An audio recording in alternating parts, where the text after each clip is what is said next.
నూలు నూలులో శతాబ్దాల గౌరవం, పట్టు పరంపరకు ప్రతీక, సంప్రదాయానికి శాశ్వత చిరునామా సఖీ.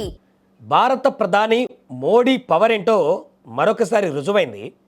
ఇరాన్ ఇజ్రాయెల్ మధ్య నెలకొన్నటువంటి యుద్ధం కారణంగా అక్కడ ఉన్నటువంటి విదేశాలకు సంబంధించినటువంటి ప్రజలందరూ ఇబ్బందులు పడుతూ ప్రాణాలు అరచేతిలో పెట్టుకొని నానా రకాల ఇబ్బందులు పడుతున్నటువంటి తరుణంలో ఇరాన్ అనే కాదు, ఇంతకుముందు ఉక్రెయిన్ కానీ ఇంకా ఇతర దేశాల్లో జరిగినటువంటి పరిణామాల్లో కానీ ఏ దేశానికైనా ఇబ్బందికరమైనటువంటి పరిస్థితులు వచ్చాయి, ఏ దేశ పౌరులకైనా అక్కడ అలాంటి పరిస్థితులు వచ్చాయి. కానీ ఒకే ఒక్క భారతదేశ ప్రజలకి మాత్రం అక్కడ ఇబ్బంది లేకుండా రెడ్ కార్పెట్ వేసేటువంటి పరిస్థితులు వచ్చాయి. ప్రపంచంలోని ఏ మూలన సంక్షోభం తలెత్తినా, యుద్ధ మేఘాలు కమ్ముకున్నా, అల్లకల్లోల పరిస్థితులు ఏర్పడ్డా అక్కడ చిక్కుకుపోయినటువంటి తమ పౌరులను కాపాడడంలో భారత్ అత్యుత్తమ చురుగ్గా వేగంగా స్పందించేటువంటి దేశంగా ముందు వరుసలో నిలుస్తుందని తాజాగా ఒక నివేదిక ప్రశంసించింది. ప్రధాని మోడీ తీసుకునేటువంటి నిర్ణయాలు, ప్రధాని మోదీ చాణక్యంతో ఎలాంటి ఇబ్బందులు లేకుండా ఎంత క్లిష్ట పరిస్థితుల్లోనైనా ప్రధాని పవర్ తోటి క్లియర్గా ఆ ఇష్యూ అంతా సార్ట్ అయ్యేటువంటి పరిస్థితి ఏర్పడినట్టుగా ఈ నివేదిక చెప్తుంది. ఈ విషయంలో భారత ప్రభుత్వం చూపుతున్నటువంటి నిబద్ధత, సమన్వయంతో కూడినటువంటి భారీ తరలింపు చర్యలు ప్రపంచవ్యాప్తంగా దేశ కీర్తిని పెంచుతున్నాయని తాజాగా ఇంటర్నేషనల్కి సంబంధించినటువంటి టైమ్స్ కువైట్ అనేటువంటి ఒక కథనంలో పూర్తి వివరాలు వెల్లడించడం జరిగింది. తమ పౌరులనే కాకుండా అత్యవసర సమయాలలో విదేశీయులను సైతం సురక్షితంగా తరలించి భారత్ తన మానవతా దృక్పథాన్ని, అంతర్జాతీయ సంఘీభావాన్ని చాటుకుంటుందని ఆ నివేదిక కొనియాడింది.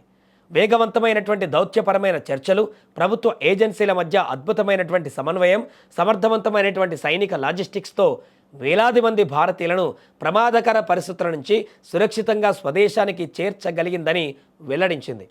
ఇటీవలి కాలంలో చేపట్టినటువంటి operation Rahat, operation Sankat Mochan, operation Ganga, operation Kaveri వంటివి ఇందుకు నిదర్శనమని కూడా ఆ నివేదిక వివరించింది. దీంతో ప్రధాని మోదీ యొక్క చాణక్యం ఎలాంటిదనేది మరొకసారి ఇప్పుడు ప్రపంచ దేశాలకు తెలిసింది. అంతర్జాతీయకు సంబంధించినటువంటి నివేదిక ఇప్పుడు చర్చనీయాంశంగా మారుతుంది. 2025 మధ్యలో ఇరాన్ ఇజ్రాయెల్ మధ్య ఉద్రిక్తతలు పెరిగినప్పుడు కూడా భారత ప్రభుత్వం ఆపరేషన్ సింధు పేరుతో తమ పౌరులను సురక్షితంగా తరలించింది. సంక్షోభ ప్రాంతంలోనూ వారిని ముందుగా పొరుగున ఉన్నటువంటి ఆర్మేనియాకు తరలించి అక్కడి నుంచి ప్రత్యేక విమానాలలో భారత్కు తీసుకువచ్చారు. ఈ తరలింపు ప్రక్రియ చాలా సాఫీగా, చక్కటి ప్రణాళికతో జరిగిందని, ప్రయాణ ఏర్పాట్లు చేసేంత వరకు సౌకర్యవంతమైనటువంటి వసతి కల్పించారని స్వదేశానికి తిరిగి వచ్చిన వారు కూడా తెలిపినట్లుగా ఆ యొక్క నివేదికలో స్పష్టంగా పేర్కొన్నారు. అలాగే భారత రాయబార కార్యాలయం అందించినటువంటి సహాయం చూసి తాను ఆశ్చర్యపోయానని కశ్మీర్కు చెందినటువంటి షహ్రీష్ రఫీక్ చెప్పినట్లుగా టైమ్స్ కువైట్ తాజాగా ఈ యొక్క నివేదికలో ఉటకాయించింది.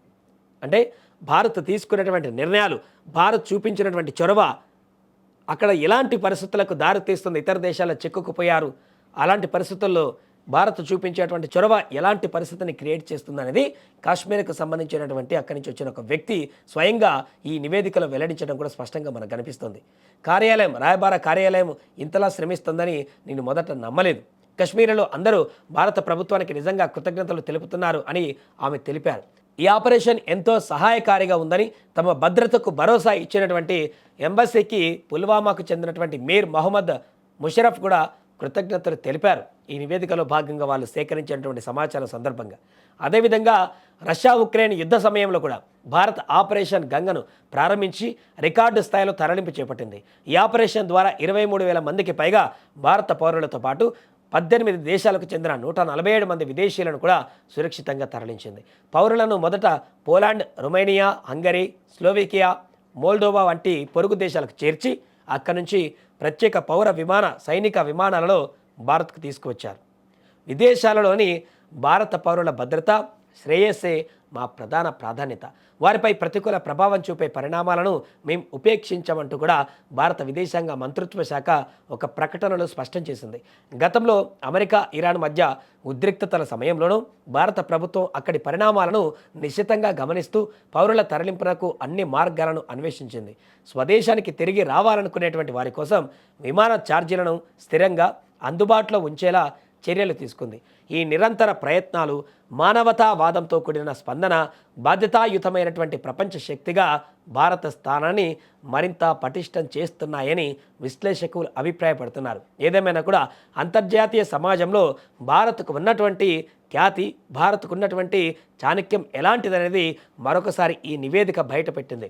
ప్రధాని మోదీ తీసుకున్నటువంటి నిర్ణయాలు, ఇతర దేశాలలో నెలకొన్నటువంటి సంక్షోభ సమయంలో కూడా భారతదేశంలో ఉన్నటువంటి ప్రజలను, అక్కడ చిక్కుకున్నటువంటి వారిని చాకచక్యంగా ఎలాంటి ఇబ్బందులు లేకుండా వారిని కాపాడడానికి చూపించేటువంటి చొరవ, అంటే ప్రపంచ దేశాల్లోనే ఏ దేశం కూడా చేపట్టలేనటువంటి విధంగా అంత అక్యురసీతోటి ఈ యొక్క తరలింపు ప్రక్రియ, వివాదాస్పదమైనటువంటి సమయాలలో, సంక్షోభ సమయాలలో అక్కడ చిక్కుకుపోయినటువంటి ప్రజలను సంరక్షించేటువంటి బాధ్యతలు భారత ప్రధాని, అదేవిధంగా భారతదేశం తీసుకున్నటువంటి ఈ యొక్క నిర్ణయం చాలా సేఫెస్ట్, అదేవిధంగా అక్యురసీతో కూడుకున్నటువంటి నిర్ణయంగా ఉందంటూ కూడా ఈ నివేదిక చెప్తుంది. దీంతో ప్రపంచవ్యాప్తంగా అన్ని దేశాలలోకెల్లా కూడా భారతదేశమే ఏదైనా వివాదాలలో కానీ సంక్షోభంలో ఉన్నప్పుడు అక్కడున్నటువంటి పౌరులను తరలించడంలో సక్సెస్ఫుల్గా ముందుకు వెళ్తున్నటువంటి మొదటి దేశంగా నిలిచిందని ఈ నివేదిక చెప్తోంది.